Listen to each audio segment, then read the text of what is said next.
జబీర్పుర police station పరిధిలోని Nalgonda X road వద్ద gantry height barrier ను ఢీకొట్టింది ఓ భారీ కంటైనర్. నెల్లూరు నుంచి హైదరాబాద్ బంజారా హిల్స్ లో కార్లను డెలివరీ చేసేందుకు వెళ్తోంది కంటైనర్. రోడ్డుపై భారీ వాహనాలు వెళ్లకుండా ఏర్పాటు చేసిన ఐరన్ రాడ్ ను ఢీకొనడంతో పూర్తిగా ధ్వంసమైంది. కంటైనర్ కూడా ఇరుక్కుపోవడంతో ముందుకు పోలేని పరిస్థితి ఏర్పడింది. విషయం తెలుసుకుని అక్కడికి చేరుకున్న పోలీసులు కంటైనర్ ను డ్రైవర్ కాకుండా క్లీనర్ డ్రైవింగ్ చేస్తున్నట్టుగా గుర్తించారు. డ్రైవర్ మద్యం సేవించినట్టుగా గుర్తించి బ్రీత్ ఎనలైజర్ తో పరీక్షించగా 293 పాయింట్స్ వచ్చింది. తాను మద్యం సేవించడంతోనే క్లీనర్ కు డ్రైవింగ్ ఇచ్చానన్నాడు డ్రైవర్. కంటైనర్ నిలిచిపోవడంతో భారీగా ట్రాఫిక్ కు అంతరాయం ఏర్పడింది.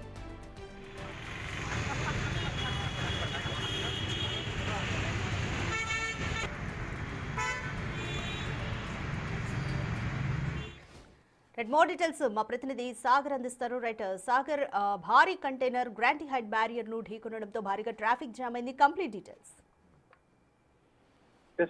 పెను ప్రమాదం అయితే తప్పిందని చెప్పుకోవచ్చు. జబీర్పుర పోలీస్ స్టేషన్ పరిధిలో జరిగినటువంటి ఈ ఘటనలో భారీ వాహనాలు వెళ్లకుండా బ్యారియర్ ని ఏర్పాటు చేశారు. దాన్ని ఈ భారీ కంటైనర్ నెల్లూరు నుంచి హైదరాబాద్ కు కార్లను తరలిస్తున్నటువంటి వాహనంలో ఈ కంటైనర్ ఉన్నటువంటి కార్లు ఉన్నటువంటి ఈ కంటైనర్ లో ఈ ప్రమాదం జరిగినట్లు కూడా తెలుస్తోంది. ఒక్కసారిగా దాన్ని ఢీకొనడంతో ఆ బారియర్ పూర్తిగా విరిగిపోయి బయటకు వచ్చిన పరిస్థితి. సో ప్రమాద తీవ్రతను మనం అర్థం చేసుకోవచ్చు. ఇక్కడ డ్రైవర్ మధ్యలో ఉండడం, క్లీనర్ కు డ్రైవింగ్ చేయడంతోనే ఈ ప్రమాదం జరిగినట్లు కూడా పోలీసులు గుర్తించారు. డ్రైవర్ కి బ్రీత్ ఎనలైజర్ టెస్ట్ నిర్వహించిన అనంతరం తన మధ్యలో ఉన్నట్లు కూడా నిర్ధారించారు. అయితే క్లీనర్ నడిపాడు.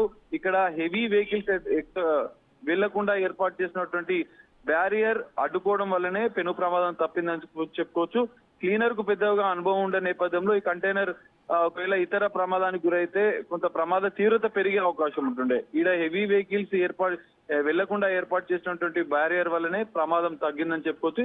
ఈ మొత్తం ఘటన పైన జబీర్పుర పోలీసులు కేసు నమోదు చేసుకుని దర్యాప్తు చేస్తున్నారు. క్లీనర్ తో పాటుగా డ్రైవర్ పైన కూడా కేసు నమోదు చేసినట్లు కూడా తెలుస్తుంది. రాధిక. థాంక్యూ సాగర్.